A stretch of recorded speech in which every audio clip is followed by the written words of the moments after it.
Ipapadole ko kayo. Yan ang usually sinasabi ng mga employees pag feeling nila naagrabyado sila or dehado sila sa isang company. Hindi nabibigay kung ano yung dapat ibigay sa kanila. And usually, tayo sa HR, pag naririnig natin ito, tatakot kagad tayo. Pero dapat nga ba tayong matakot pag sinabi ng isang employee na ipapadole tayo? Generally, hindi dapat. Lalong-lalo na kung sure naman tayo na tama yung ginawa natin.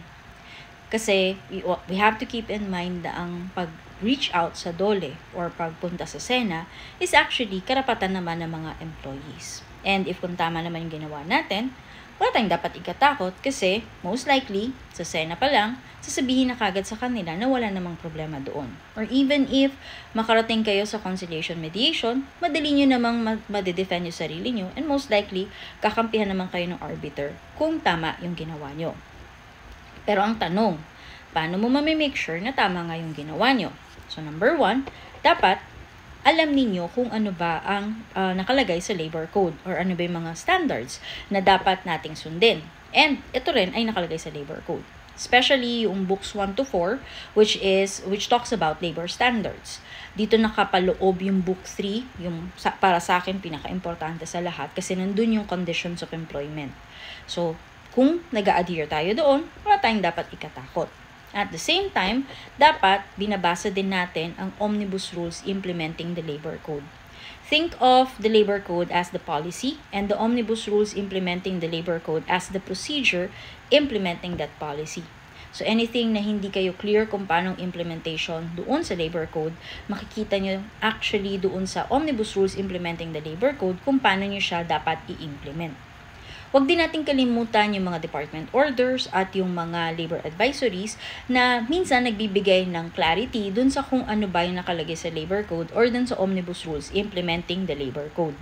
Yung mga department orders at labor advisories coming from DOLE, hindi naman ito mahirap hanapin dahil kailangan lang natin pumunta sa website ng DOLE at nandun na yung kopya ng kanilang mga na-issue na department orders at labor advisories, even yung mga from way back pa.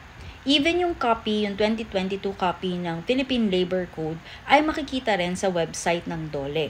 Yung 2022 na version kasi, ito yung renumbered na at may mga annotations din ito na madali yung pwedeng gamitin as reference pag kailangan nyo ng more information sa kung ano nga ba yung history behind a particular article.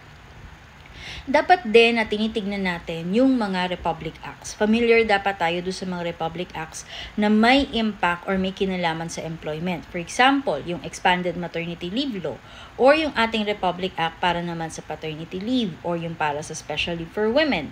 Dapat itong mga to ay binabasa natin ng kanyang kabuuan, including yung kanyang implementing rules and regulations. This will give us an idea ng kung ano ba yung nire-require ng batas at paano ba natin ito po pwedeng i-implement sa ating mga organizations. Kailangan din na familiar tayo sa mga Supreme Court jurisprudences. Again, this is something na you can easily find online. Si Supreme Court ay merong e-library kung saan nandun lahat ng mga kaso na nakarating sa Supreme Court. Hanapin nyo lang yung may kinalaman sa employment or kung ano man yung question nyo na labor-related, po pwede nyo i-check doon, type nyo doon, search nyo doon, makikita nyo na kung ano ba yung mga related na Supreme Court jurisprudences na po pwede nyo gamitin as reference. Minsan kasi, hindi clear or walang sinasabi sa Labor Code or sa Omnibus Rules, pero dahil meron ng Supreme Court jurisprudence, pwede nyo gamitin yung Supreme Court jurisprudence na yon as reference. So, ilan doon sa mga Supreme Court jurisprudences na dapat aware kayo would be yung case ni Lugardo, Buisa versus Lugardo, Mariwasa versus I think NLRC, and then meron din kayo nung Milan versus NLRC, meron kayo yung kaso ng Mighty Kings, meron kayo nung kaso ng Mighty Tobacco, King of Kings, and then meron din kayo yung PAL versus NLRC. Etong mga Supreme Court jurisprudences na to ay magandang basahin para alam ninyo kung paano i-handle, for example, yung extension ng probationary period, training bonds, paano pag for example gusto nyo na yung probationary period is longer than 6 months, ano yung pwede ba kayong mag-withhold ng final pay kasi hindi pa tapos mag-clearance yung isang empleyado. Ito yung mga Supreme Court jurisprudences that can actually give you an idea ng kung ano ba yung best way, legal way ng pag-handle sa mga ganoong sitwasyon. Apart from that, syempre, wag din po nating kakalimutan na magbasa din ng mga related na mga batas. Kasi minsan, ang tinitingnan lang natin si Labor Code, si Omnibus Rules, anything na ini-issue ni DOLE, pero minsan, meron din kasing sinasabi yung ating tax code or corporate code dun sa kung paano ba dapat i-handle yung mga certain situations. For example, kung kayo ay nasa Compenben, yung tax code dapat binabasa nyo rin yan para alam ninyo kung paano ba yung application ng taxes para sa mga allowances, commissions, incentives, ano ba yung de minimis, paano ba ini-implement ang de minimis, at paano ba yung po pwedeng i-take advantage ni company na iba pang mga tax exemptions para matulungan yung mga empleyado na mas malaki yung maging take-home pay nila. Or if for example, merong mga bagong benefits na minandate ng batas, ano ang magiging impact nito sa taxes ng company. Dapat tinitingnan din natin yan.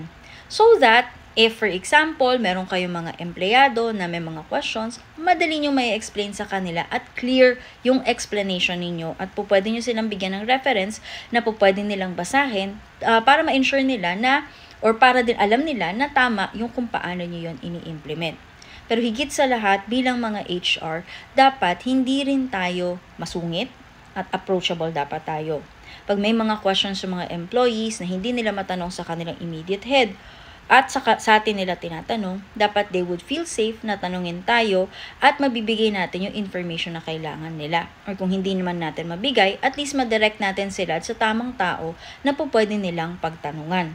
Minsan kasi, tayo din mismo masyado tayong masungit, tapos sasabihin natin na busy kasi or maraming ginagawa, hindi maganda yun. Kasi imagine mo kung ikaw yung nasa sapatos ng empleyado, if you're in his shoes, anong mararamdaman mo pag sinabi sa'yo na, busy pa ako, mamaya na kita sasagutin.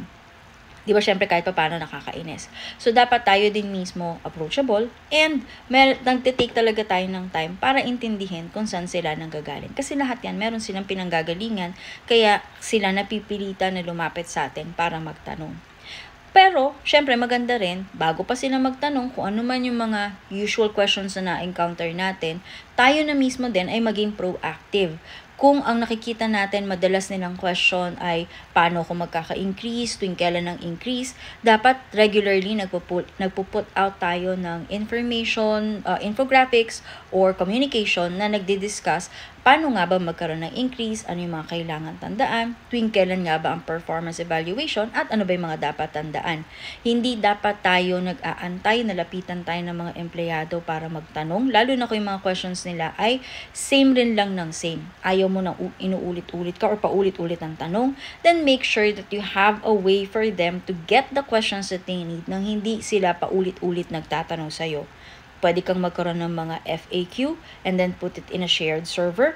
Or pwede kang mag-print ng mga, let's say, ng posters, lagay mo sa bulletin board para madali nilang nakikita kung ano ba yung mga kasagutan sa kanilang mga questions, basic questions about their employment sa inyong organization. Remember, the more proactive you are, the more likely that you will get the respect of the employees that you are working with. Okay?